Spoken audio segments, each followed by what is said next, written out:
Ito nga po pala mga kalapatids, yung isa sa mga gift bird dito ni Kuya Vic mga kalapatids.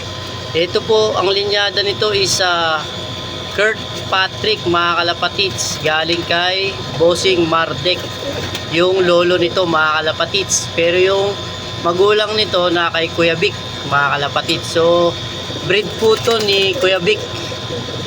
Yung magulang po nito yung anak nung Kurt Patrick ni Boss Mardek.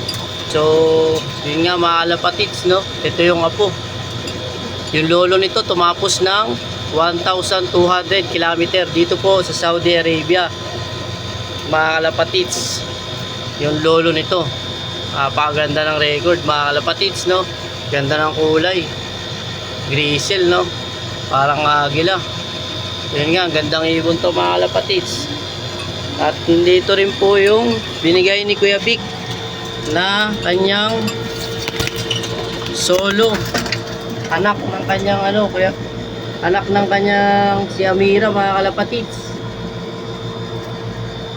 Ito po mga kalapatids, gift bird po sa atin ni Kuya Vic, anak ni Amira, yung kanyang solo clacker ng smash race mga kalapatids sa 287 km nung last race.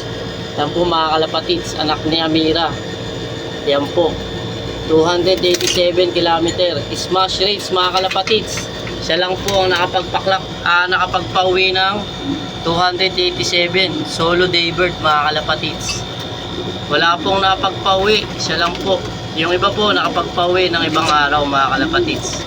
Ito po yung anak niya, anak ni Amira. Ayun mga kalapatids, abangan natin yung ibon na to kung may ilalabas siyang lakas mga kalapatids tulad ng kanyang magulang.